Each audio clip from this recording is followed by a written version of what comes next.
Great.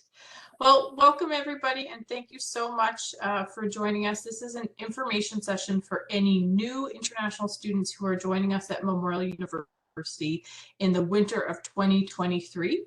And so this information session is designed to provide you with some information related to your immigration journey at Memorial. So you're coming as an international student, you've applied for your immigration document, but there's a lot of really important things you need to know about your status here in Canada. So we're really happy to present this to you as part of the immigration advising team. So there's myself, Natasha, Refugee, and Denai. We're all regulated Canadian immigration consultants, and we form the immigration advising team, and we're a team of advisors here at Memorial who are here to provide you with support and information when it comes to any immigration related questions you have about your study permit.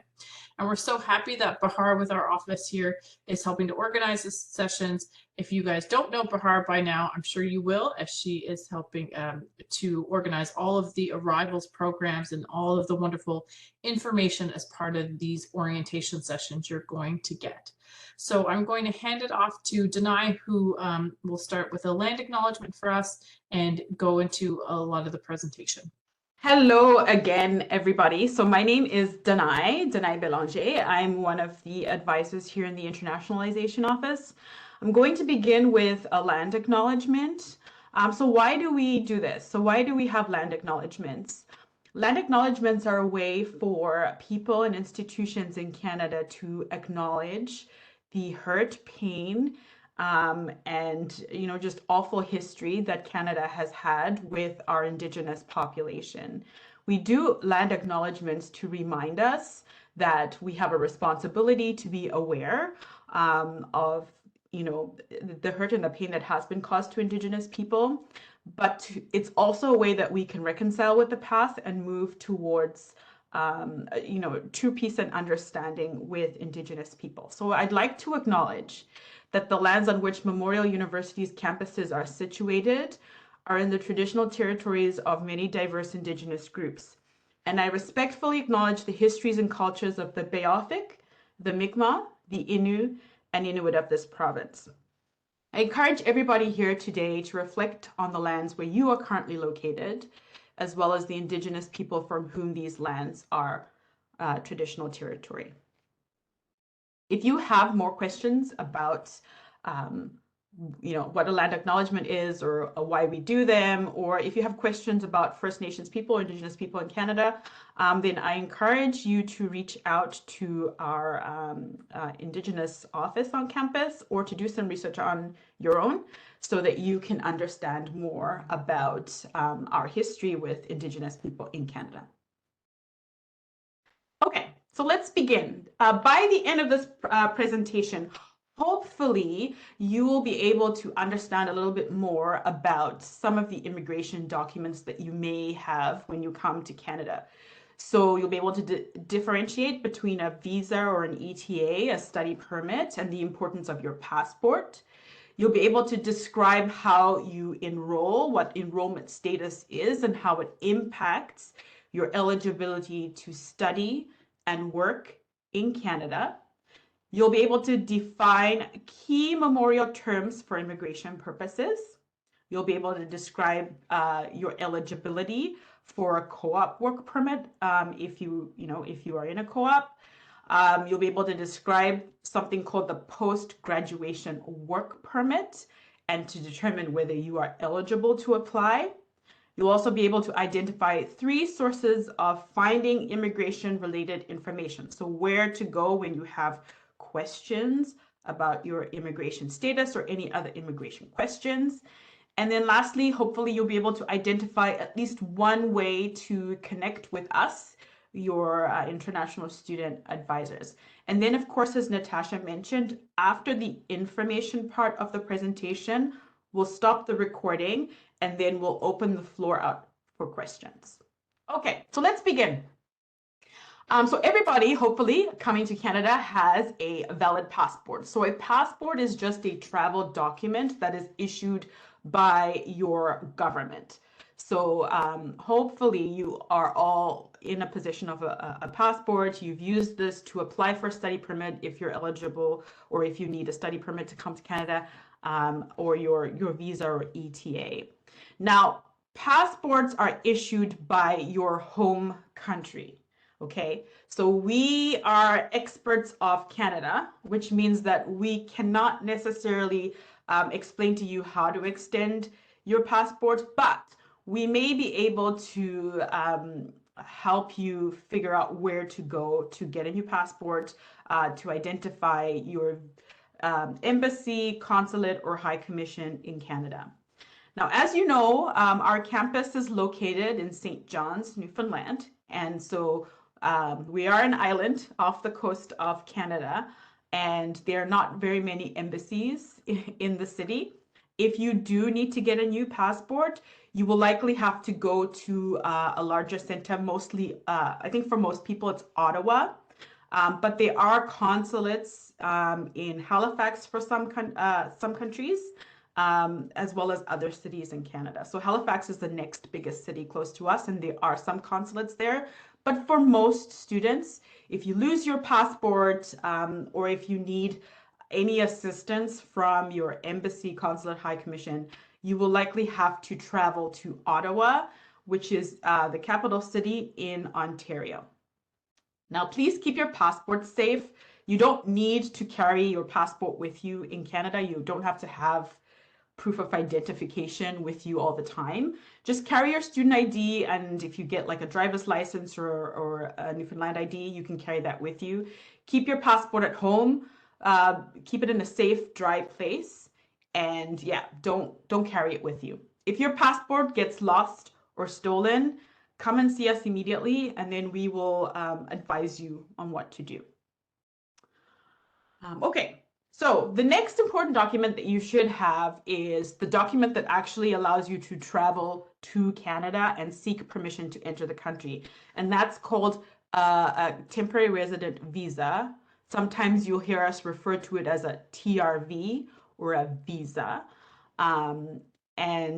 If you are lucky enough that you don't need a visa to come to Canada, you would likely apply for something called an electronic travel authorizations. Now, in Canada, visas and permits are two very different documents. So visas are documents that are issued to you to allow you to seek permission to enter Canada. So notice how I say seek permission and not enter, because you still have to request permission to come inside. So that's what the visa is. It allows you to travel to Canada and make that request. These are foil stickers that are put in your passport, and they have all of your information on them. If you're a student, it will say student. If you're a visitor, it will say visitor. Most people coming to Canada will need this document. However, there are countries that have agreements with Canada where you don't need this visa. You just need something called an electronic travel authorization. If you live in the United States of America, you're a US citizen, you are lucky. You don't need a visa to come to Canada. You just need your study permit. So you don't even have to worry about this. Now, this document is only used to enter the country. Once you've entered Canada, it's basically served its purpose. You will notice that sometimes it will show how many times you can enter Canada. So in most cases, it will say that you can enter multiple times. So every time you come to Canada, you need to show this on your passport. Okay, so the next document that you will come across, oh, before we do that, we're going to have a quiz. So I'm going to pass this on to my colleague Arif, who's going to do the quiz with us.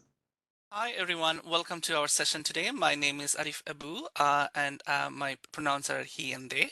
And I want to recognize before I start today that I am a settler migrant here, the ancestral homelands of Mi'kmaq and Beothuk. So true and false, and we just finished our FIFA. Huge shout out to the Argentine fans and Argentine students. Congratulations. And I know there are many Bangladeshis here who are also supporting Argentina, so congratulations to all of you. So the way we will play true and false is FIFA style. So I will give you a statement, read out loud a statement, and you have to say true or false. And when you say that, you have to write true or false, and then the bracket, you have to say your name of your country. So the country gets the most number of points, gets the trophy of the information session. Okay, so do not write before I finish the statement, because then I will disqualify you. That will be like a yellow card. Okay, so so the first one, visa is an official counterfoil document issued by a visa office abroad that is placed in a person's passport to show that he or she has met the requirements for admission to Canada as a temporary resident, a visitor, student, or worker. True or false? True. Yeah, yes, true. But the first true was right after I finished it was Joshua. So Nigeria 1, everybody else 0. Okay, now the next question, Emma, you are disqualified. You are answering everything altogether. Anyhow, next question is, you can enter Canada with an expired TRV. True or false? False. False. Yes, it is false. And this one goes to, I know, this one went to, who did it went to? It one went to Brunei. Brunei and Nigeria 1 and 1. Next one is third one. Visa authorizes international students to work on or off campus. True or false? False. And it goes to Sri Lanka. So it's, yes, it is false, and it goes to Sri Lanka. So Nigeria 1, Sri Lanka 1, and Brunei 1, and everybody is 0. Now number 4, do not start. I will disqualify you. Visa can be renewed from within Canada. True, Brunei 2, Brunei got this round. So Brunei won this round. For best luck with the next round. Okay, so just a note about a couple of those questions. For number 2, in some cases, you can enter Canada with an expired visa, but we'll talk a little bit more about that special situation. And in the last question where we said you can apply for a visa from within Canada, well, technically you may be able to, and we'll talk about that in the next couple of slides. So I want you to pay attention, because this might be in the next quiz. You're having your first memorial quiz, so this is an indication of how well you do on campus. All right, so the document you see in front of you is the study permit. So this is your golden ticket, very important document after your passport, obviously. Your study permit is a document that allows you to remain in Canada and study. So I said before that there's a difference between visas and permits in Canada. Visas allow you to seek permission to enter Canada.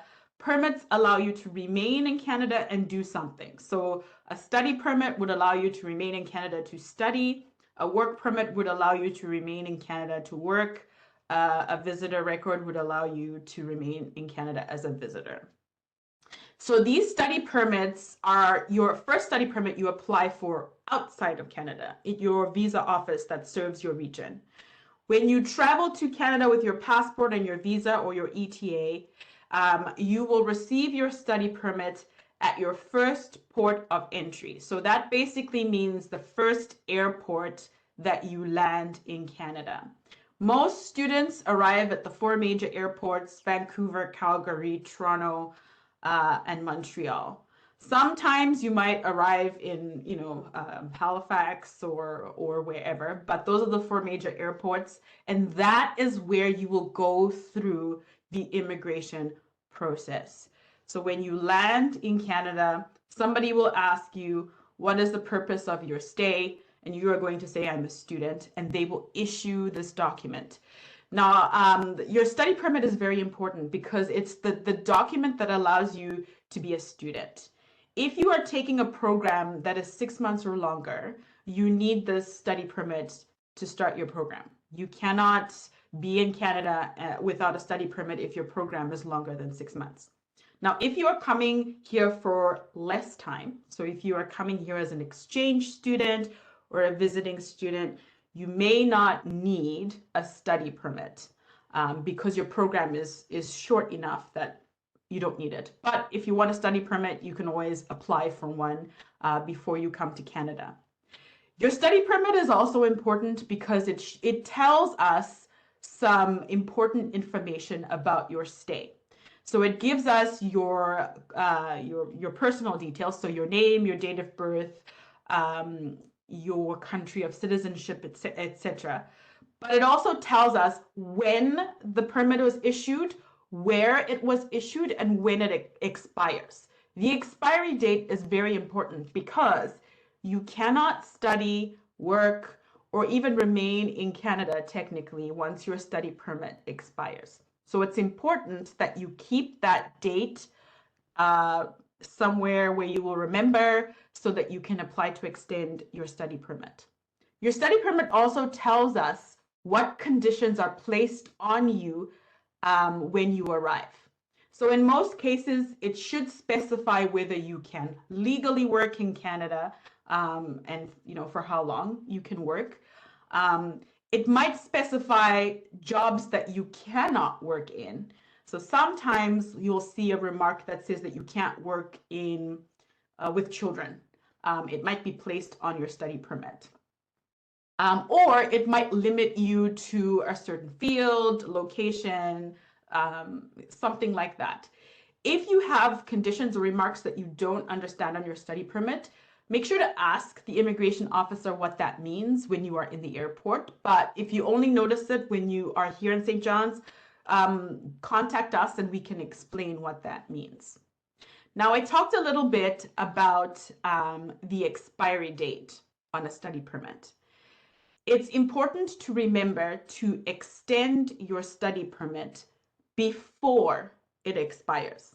So the expiry date on the permit is the day it expires. So not the last day that you can send the application. If it says December 31st, 2023, your document expires on December 31st, 2023. But you should be able to extend your study permit 3 to 6 months before expiry. We recommend that the semester before your document expires, you come and see us. We'll explain how to extend your document.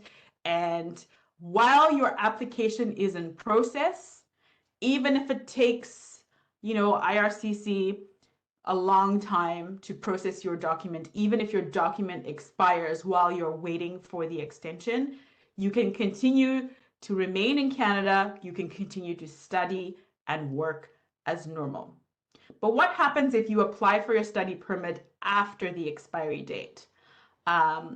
Well, depending on when it expired, you may be able to remain in Canada. You'll pay a penalty for applying late. You'll be able to submit the application, but you cannot study and you cannot work while your application is in process. So I'll give the first example. If your document expired December 31st and you only applied January 1st, that means that you are late. Or if you apply on the 31st as well, that's also late. You can apply to extend your study permit from inside Canada, but you can't study and you can't work.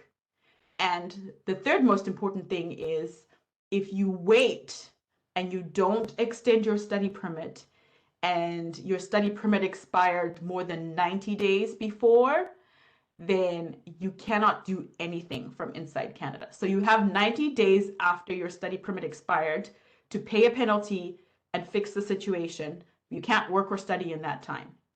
After 90 days, you no longer have that opportunity to apply inside Canada. You would have to go home.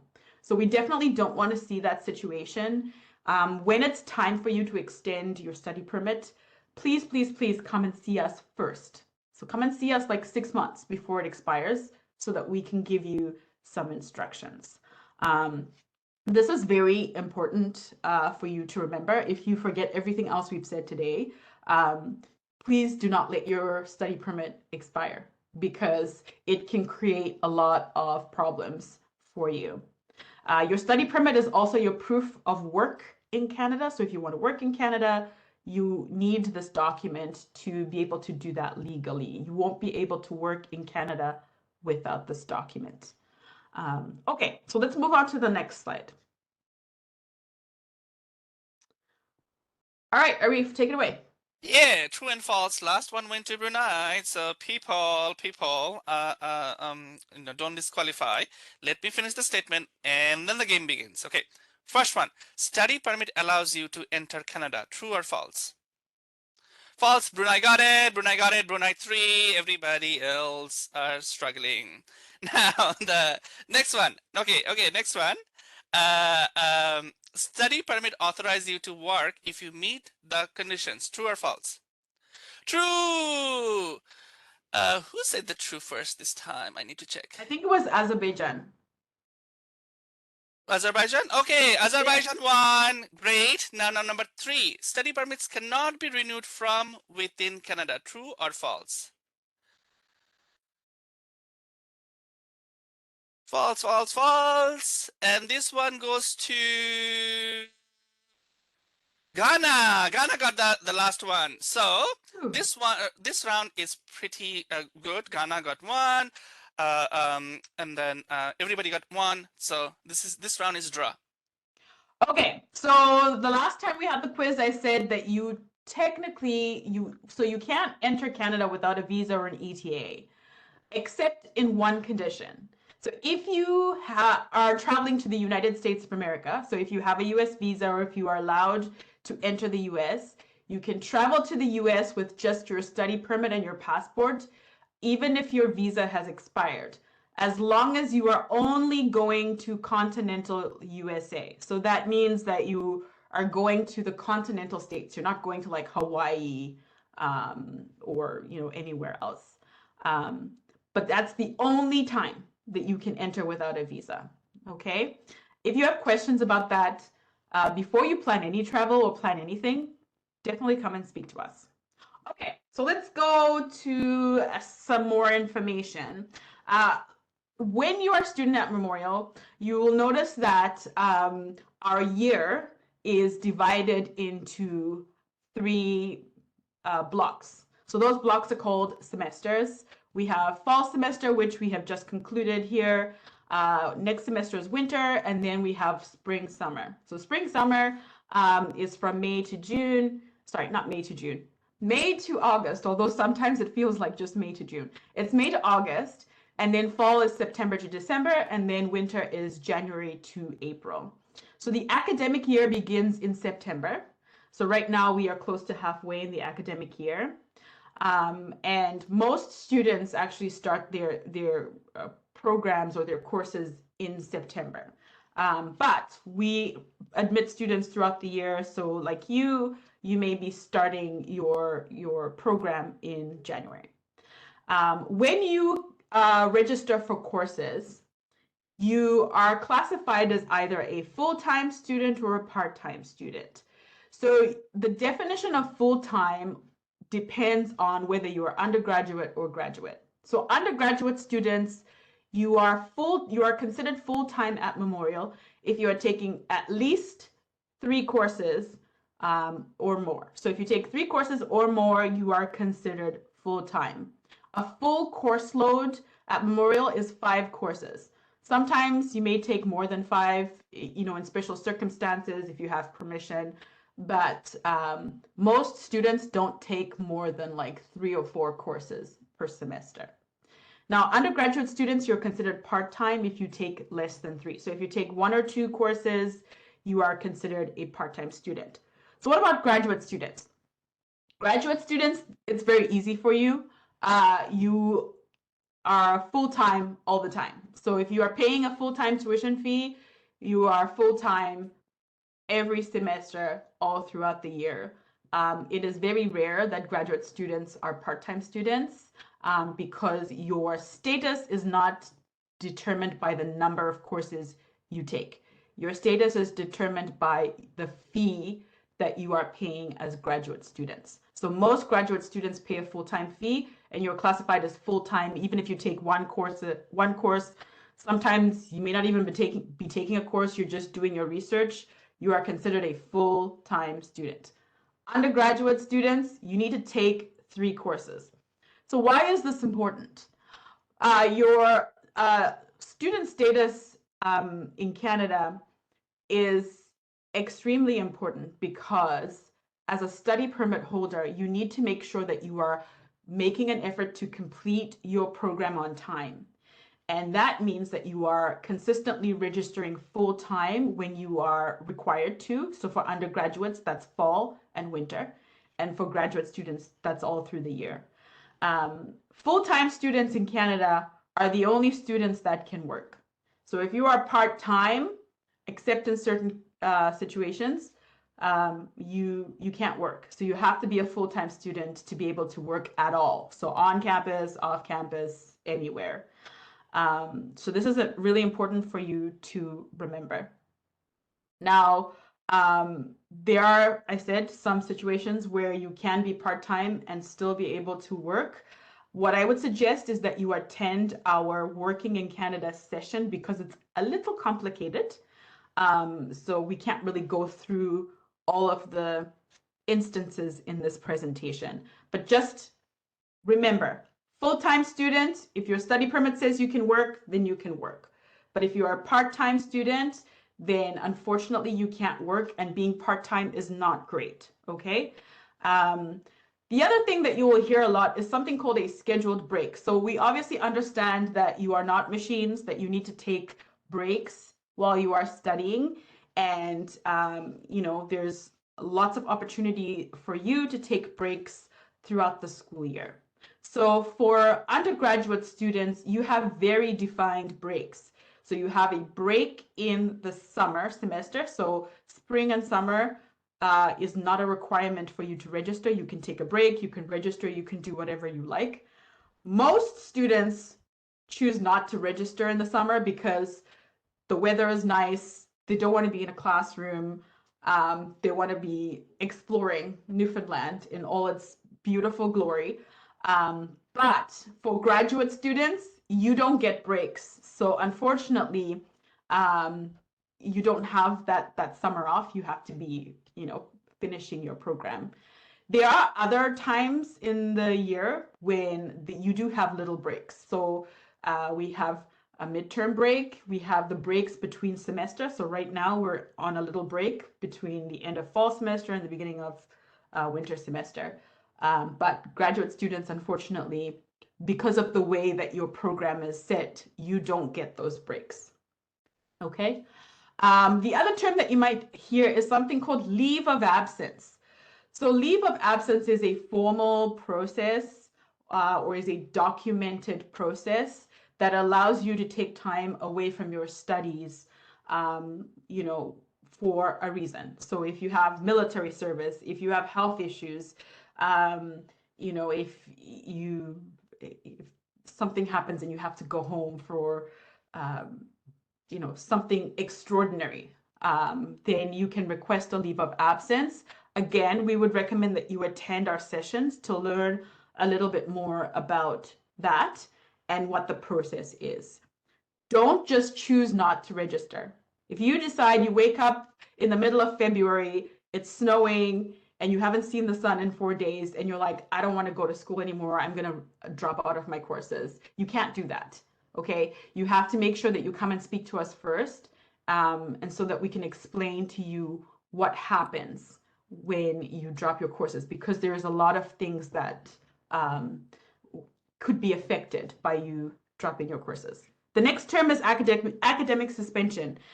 Academic suspension happens when you are asked by your department or faculty to withdraw for a period of time. So sometimes it could be as little as 1 semester, sometimes it could be a full year. When you are on academic suspension, again, this is not great because you can't study, you can't work, and in some cases, depending on how long of the suspension, you can't remain in Canada. So we recommend that you attend our study permit sessions. We will have information about, we'll put a link of all the sessions in the chat so that you can register for them and attend those sessions. Okay, let's move on. So some more things you need to know about your study permit. The first, I think I mentioned this before, don't let your study permit expire. This is your most important document after your passport. Your study permit is usually issued for the length of your program. Sometimes it's not, but if you need to extend your study permit, you can do that from inside Canada. You can apply online, you can study and work as normal, as long as you do it before it expires. Once you submit your application, you are in something called maintained status, which means that you have legal status in Canada. If your study permit expires, you are considered out of status, which means that you can't do anything until you resolve your situation. So until you get a new study permit. If you are out of status and you need to restore your status, you need to come and speak to us as soon as possible. Okay? And depending on how long it's been since your document expires, you should be able to remain in Canada and apply. If your document expired more than 90 days ago, that is not good. Come and see us right away so that we can explain what to do. Okay, next slide. The other thing that I talked about is make sure that you are registered, that you are actively pursuing your studies. So that is an immigration term that just means that you are registering when you are supposed to register. So at Memorial, that means fall and winter for undergrads, all the time for graduates. If you are on a leave of absence, you need to make sure that your leave of absence, you have a good reason, first of all, to be on that leave. And you should try and make sure that if it is a good reason that you have permission to take that leave. If you take a leave without permission, you just decide you're not going to register, that's called an unauthorized leave, and that is not good. So if you are in that situation, come and speak to us right away. And the third thing is read the conditions of your study permit. When you get that permit in the airport, don't leave the airport if you don't understand anything, or if your name is spelt wrong, if your date of birth is spelt wrong. Make sure that when they give it to you, you read it, quickly. If there's something you don't understand, you can ask them. There's this huge misconception that immigration officers are not very nice. They are mostly nice. If you have questions, you can ask them. And you can also ask us. Next slide. Okay, last thing you need to know, study permits will show whether you can work in Canada, but you need to meet certain conditions. So in order to work, you need to be a full-time student. Now, ordinarily, you're limited to 20 hours a week off campus, but in certain situations, you may qualify for this new temporary policy that allows students to work full-time. If you want to know whether you are part of the group that is limited to 20 hours or part of the group that can work full-time, come and see an immigration advisor or attend our session on working in Canada. And lastly, in order to work in Canada, you need something called a social insurance number. A social insurance number is like government DNA. It basically tells the government who you are, like where you're working, how many hours you've worked. And it also allows you to do things like file your taxes, apply for credits and benefits if you're eligible.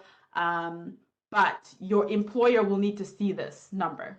So you can't actually work until you have this number issued. You might also need a social insurance number if you're receiving a Memorial bursary or scholarship, or if you are working as a teaching assistant or research assistant. If you have questions about that, you can definitely reach out to us. Okay, next slide. So I talked a little bit about working and, two groups of students that can work part-time and students that can work full-time. I'm going to pass the presentation off to Natasha, and she is going to explain what this means. Okay, great. Thanks, Tanai, and thanks everybody for your attention so far. So as Tanai has mentioned, your study permit may provide you with work authorization, right? And to determine if you are authorized to work, you have to check your study permit, of course, to ensure that that authorization is there. And you also have to ensure that you meet the conditions for work, all right? So your study permit is going to say may work on or off campus if meeting the eligibility criteria. Okay. And the eligibility criteria is that you have to be a full-time student. So if you're a full-time student, then you are authorized to work. If you are not a full-time student, then you are not authorized to work. And then Immigration Canada treats on-campus work and off-campus work differently.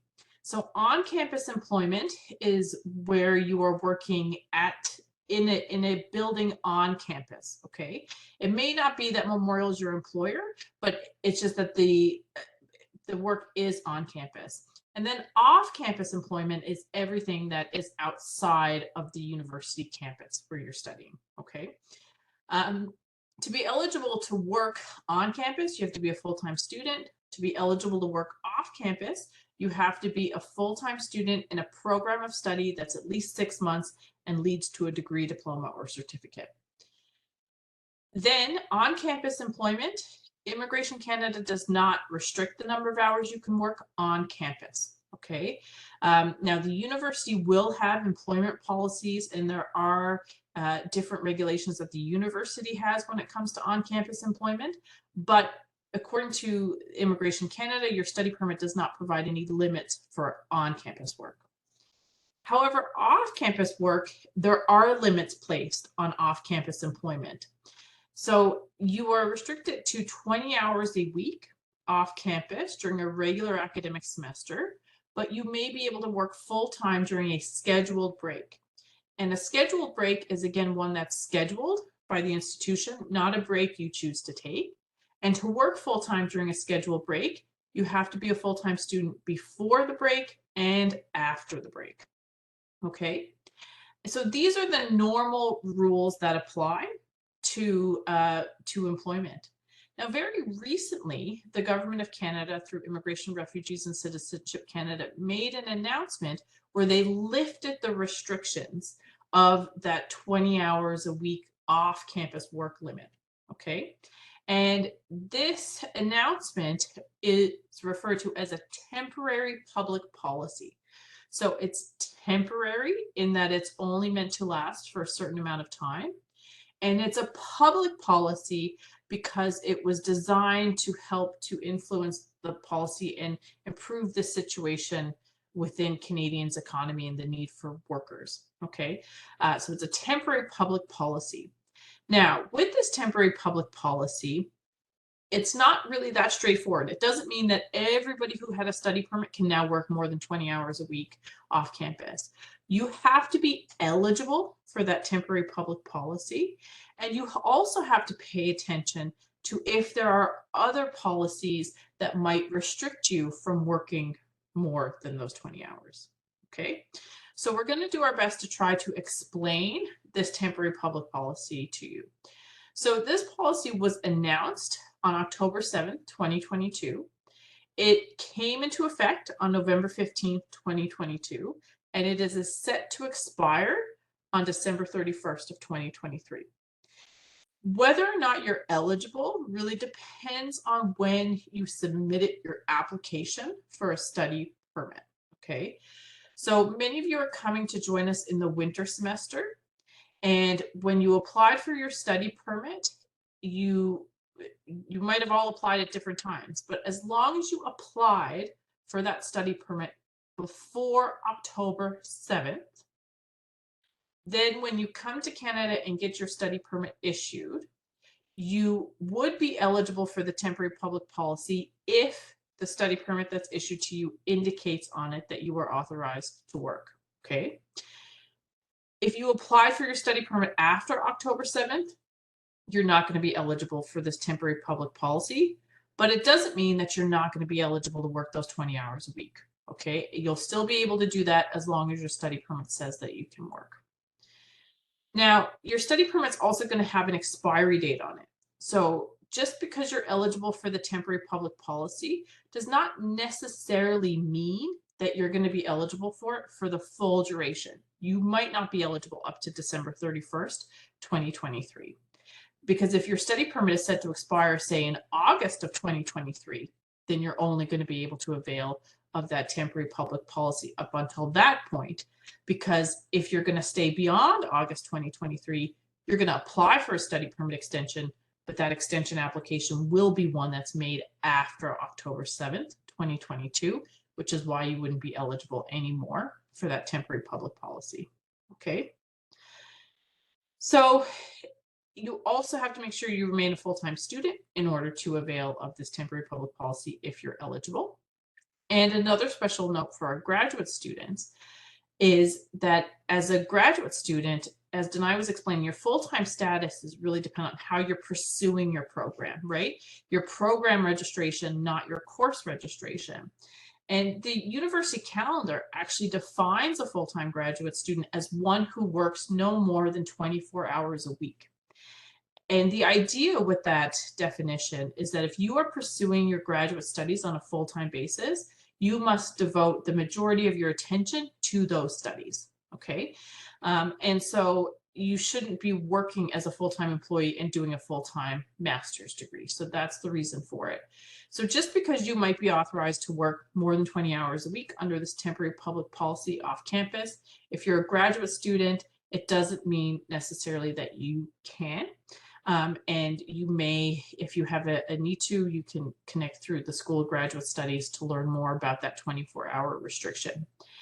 And I'd also say that even though you may, as an undergrad student, be eligible to work more than 20 hours a week, do think about that. There's a lot of consequences, right, to working and managing a full-time course load. And it's really important that you remember you came here to study. That's your primary purpose. This work authorization is a bonus, right? It's extra, you know, to help students. So we really want to make sure you kind of think that through, you really understand it. Work authorization as a study permit holder is not super straightforward. There's a lot of these nuances. And so we really do encourage you to attend our information sessions. We hold them every Tuesday and Thursday. We do a different topic. And the one that really relates to this topic is called Study Permits and Work, and we'll offer it a couple times in the winter, but our first one is on January 17th at 12 p.m. So we would really encourage you to attend that.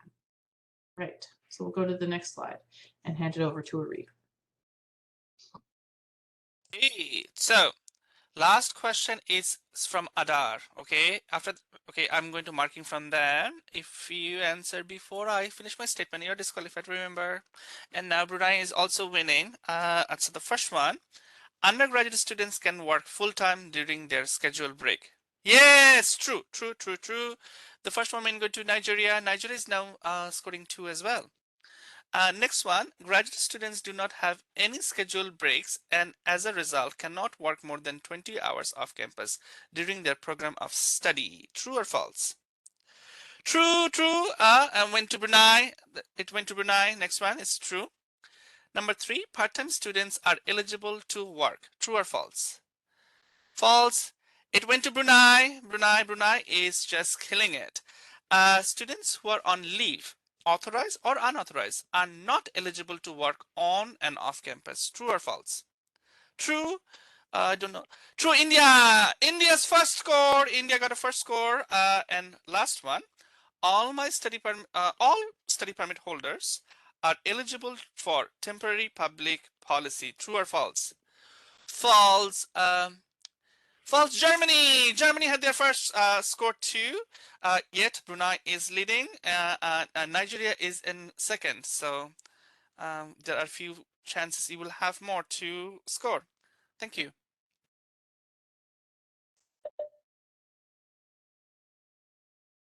All right. Okay. So we've talked about work authorization that you have as part of your study permit, but there are other types of work authorizations. And the first one we want to talk about is called a co-op work permit. So a co-op work permit is actually a separate document from your study permit. And this is a work permit that would most likely be required and one you would apply for if your program of study includes a work experience component that is part of the curriculum that's required for you to graduate. Now, your program of study might not call it a co-op. They might call it a work term. It might be called a placement, or it could be called an internship. But there are many programs at Memorial, particularly at the undergraduate level and some at the graduate level, where a work component is a requirement. So our Bachelor's of Engineering has co-op, our Bachelor's of Commerce has co-op. There's also placements as part of the Bachelor of Nursing, pharmacy, education, and things of that nature. So if you are in such a program, then you would be eligible to apply for a co-op work permit. And hopefully, if you were directly admitted to one of these programs that had a work requirement, you did apply for a co-op work permit at the time you applied for your study permit. So when you make that study permit application, you can say you also want to apply for a co-op work permit, and you provide this additional letter from the co-op coordinator or placement coordinator in your faculty to go with your application for the study permit. And then if your study permit is approved, when you come through the port of entry, you should ideally get both a study permit and a co-op work permit. Okay. Now, if you did not apply for that co-op work permit with your initial study permit, and you are in one of those programs, it's okay. You can still apply for that co-op work permit from inside of Canada. Okay. Now, generally, you have to have this co-op work permit in order to do your co-op placement. The work authorization as part of your study permit, under normal circumstances, does not cover you for a co-op, which is why this separate work permit is required. And the full purpose of this work permit is only to authorize you to do work that's a part of your studies. So it doesn't allow you to do any extra work. It's just for that part. Okay. And so you can apply for that co-op work permit if one's not issued to you from within Canada, provided you have the valid study permit and you have a letter from your co-op officer, placement officer, or faculty that confirms that these are a requirement for you to graduate. Okay. So I keep saying under normal circumstances, you have to have this co-op work permit before you can begin your work placement. But there are two temporary policies which exist, which if you're eligible for either of these temporary policies, you might be able to do your work placement without the co-op work permit. Okay. And the first is the temporary public policy, which we talked about before the quiz, right? So that temporary public policy, which lifts the 20-hour-a-week limit for eligible individuals, also says that if you are eligible under that temporary public policy and your co-op placement can be completed within the time frame that you're eligible for that temporary public policy, then you don't need a co-op work permit to do your co-op placement.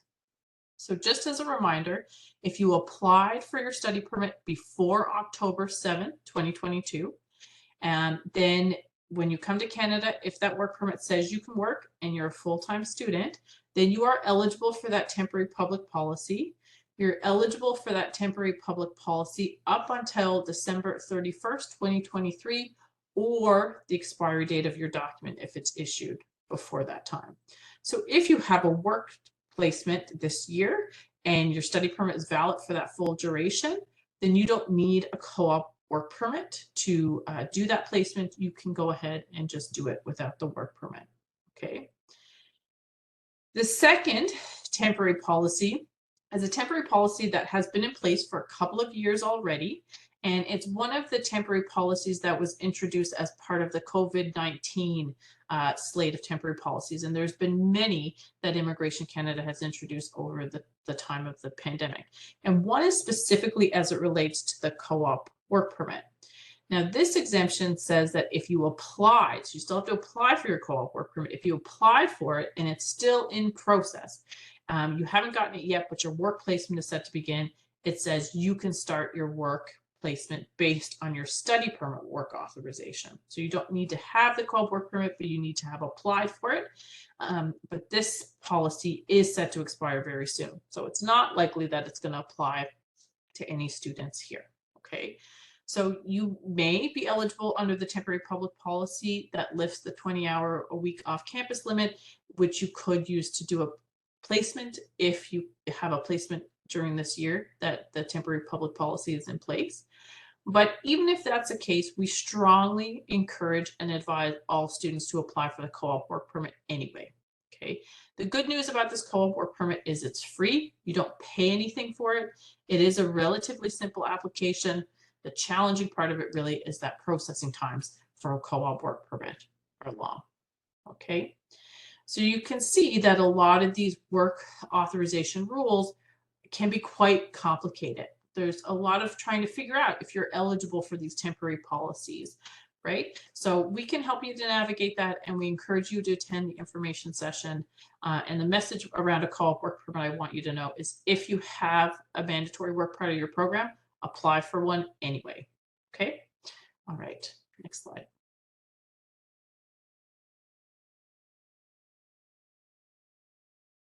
Oh, you're muted, Arif. Sorry.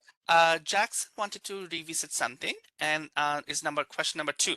So question number 2 was graduate students do not have any scheduled breaks and as a result cannot work more than 20 hours off campus during their program of study. It is true. Okay, and I believe, true, correct. They are competing, but I think Germany got it because they said true, but I could be wrong, but referee's decision is the final decision. So Germany has won. Now let's go to. Oh, it's not moving. Okay, true and false for the co-op. Do not answer. Enoma, you're the last person. So I'm looking from there. To obtain co-op work permit, you must be in a program where co-op is mandatory part of the studies. True or false? True. Bangladesh got it. Next one. Co-op work permit cost you $500. False. Azerbaijan, correct. It's only free document, and that's why it takes forever. That's my my theory. Number 3, I'm eligible for a co-op work permit if I find my own internship. True or false? False. Brunei got it. Brunei is killing it. Okay. A lot of ones. Brunei, I think right now scoring at 5. So let's see if you can beat that in the next round. Okay, so another work authorization is something called a postgraduate work permit, or a PGWP. So this is a document actually you're not going to apply for now, but when you complete your program of study at Memorial, you might be eligible to apply and obtain this postgraduate work permit, which is an open work permit, meaning it's not specific to any employer. It's open. You can work, pretty much for many employers or hold multiple jobs, and it's valid for up to 3 years. So the postgraduate work permit is a really wonderful opportunity because it gives you that opportunity to gain some work experience in Canada. And depending on what your longer term immigration goals are, if you have an interest in becoming a permanent resident of Canada, it can be a great tool to use to help get the work experience that may make you eligible under certain categories of permanent residency. But it's not a guaranteed thing. Getting a post-grad doesn't guarantee you permanent residency, just like studying at Memorial and getting a degree is not going to guarantee you a post-grad work permit. Okay, you have to meet the eligibility criteria for each of the pathways or programs that you're applying for, and there's always more than one eligibility criteria. So it makes it sound simple that getting work authorization is going to, or getting work experience is going to get you permanent residency. It's not the case. It's just one of the biggest hurdles, right? So when it comes to a postgraduate work permit, it's really important that if you want to apply and obtain a postgrad work permit, that you are eligible for it. And you should be aware of what that eligibility criteria is now, so that as you are planning and completing your program, you are completing it in a way that's going to help you to maintain that eligibility for a postgrad work permit. Okay, so some common kind of areas or eligibility criteria that you want to pay attention to. 1, the program that you're in has to be at least an 8-month program. It can be a diploma program, it can be a certificate program, it can be a degree program, but it has to be a minimum of 8 months in duration. Now, fortunately, Memorial doesn't offer any degree, diploma, or certificate programs that aren't 8 months in duration, so that part is covered. 2, you have to be a full-time student continuously throughout your program. So you have to maintain your full-time status during your regular academic semesters. There can be very, very few exceptions to this rule. And the exceptions really are in your very last semester. If you only have like one course left and that makes you part-time, it's okay because it's your last semester. Or sometimes if it's an authorized leave for like medical reasons, in some cases that can be okay too. But really it's important that during your regular semesters you are full-time. It's okay if during a scheduled break, for example, the spring semester for many undergraduate students, if you decide to register and you register part-time, that's okay because it's not a required semester. And it's also important, it's not on this slide here, but that the courses you take, the majority of your program is in person. Okay, so generally you have to do more than half of your studies in person in order to qualify for a post-grad work permit. And Immigration Canada even goes so far to say is if you're in Canada and the course is offered in person, that's the one you should be taking. So Memorial does have some online courses. There are some degrees that can be entirely done online through Memorial. There are some programs that are blended. So there's some online, there's some in person. So it's easy to, think, oh, there's this online courses and you see your friends and other people taking them. But it's really important for you to do the in-person courses, right? If the postgrad work permit is important, and to opt for them, the vast majority of the time to do that. Okay, and to help you as you transition, of course, out of your studies to maybe a postgrad work permit, it's important that, and it's important anyway, but you don't want to violate any of the conditions of your study permit. So make sure if you're only authorized to work 20 hours a week off campus, you don't go beyond that. Okay, so again, it's important to have this knowledge, I think, now, but when you get closer to the end of your studies, you're going to hopefully connect with us. We can guide you through the postgrad work permit application. You can attend our information sessions to get all those details. All right, Marie, next slide. Twin Falls. Okay, now let's try again. Let's see if you can read Brunei. It will be hard, but you can score it. Let's see. Post-graduation work permit is an open work permit. True or false? Nigeria got it. Nigeria 3. Now next one. Post-graduation work permit is an one-time opportunity. True. It went to Philippines. Now next one. To obtain PGWP, student must be continuously full-time student except during their scheduled break and the last semester of studies. True or false? True. Nigeria is very close, 4, and Brunei is 5. So the competition is really, really good. And I love that everybody answered number 2 right, even though I didn't even mention it in my presentation. So yeah, that is absolutely true. You can only obtain a postgrad work permit one time. So again, you're part of, the advising we want to do is to make sure that you're aware of all of these things so that you can make the best possible plan. Because we know that immigration is a big concern. It's a really important part of what you're here, but so is your academics, so is your financials, so is, your personal goals and all of those things. So, you have to think about those. So if you're thinking you're here to do an undergrad and you're going to do a master's at some point, just think about that postgrad work permit. If you get it at the end of your undergrad, if you do a master's in Canada at the end, you're not going to be able to get the postgrad work permit again. Okay. All right. Next slide then, Marie. Okay, so that really kind of concludes the kind of really basics. And I know it was a lot of information, so it's hard to imagine that it's the basics, but immigration regulations can be quite complex. So we hope now you have a good understanding of the conditions on your study permit, the requirement to be in compliance, to be a full, time student in order to work, how to make yourself eligible for a postgrad work permit and a co-op work permit as well.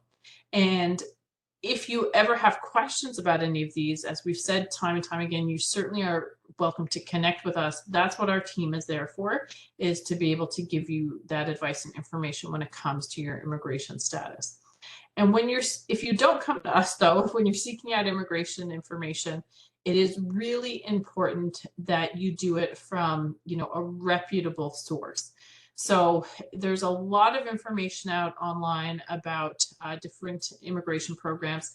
There's, forums, there's all kinds of things, but really you should be looking at the information that's on the Government of Canada website, okay? And the Government of Canada website that is responsible for immigration is the Department of Immigration, Refugees and Citizenship Canada, and the website is cic.gc.ca or canada.ca, and then you choose the Immigration and Citizenship section, okay? So the information is there, and so you should certainly be referring to that. Now, sometimes that information can be complex and you might need somebody to help interpret that information, right? All that information is based in law, right? So there's legal frameworks and legislation that guide all of that policy, all that procedures on the information. And so in order to have someone to help you to interpret that law, really you have to seek out that information from somebody who is authorized to give that information. So immigration advising practices in Canada are actually regulated. So it's part of the Immigration Act that says you cannot give immigration advice unless you are an immigration lawyer or you're a regulated consultant. And the body that regulates consultants in Canada is called the College of Immigration and Citizenship Consultants, CICC. And in order to give advice, you have to be a regulated consultant under this this organization.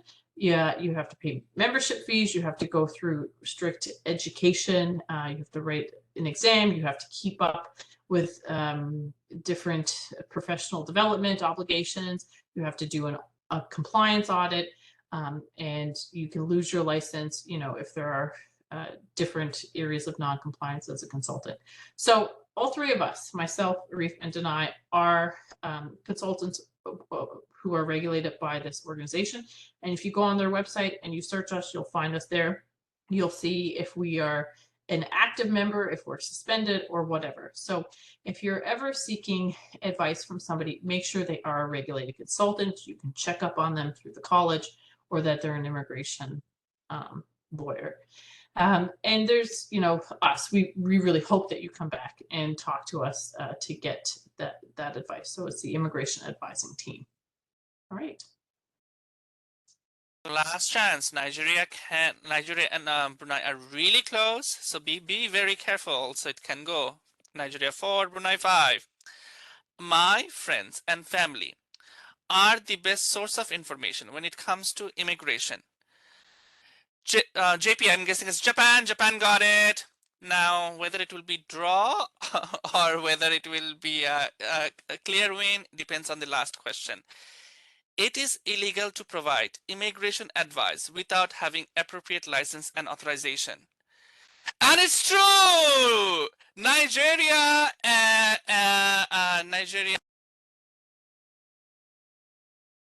You muted yourself, Arif. You got so excited you hit the keyboard. Okay, so it is a draw between Brunei and Nigeria. Penalty, we will see it when you are on campus and see us. So all the Brazilians or Bruneian students and Nigerian students come over and we will have a penalty shootout and decide who gets the trophy. But for now, all of you are winner. So thank you so much for participating in the True and False. And with that. Okay.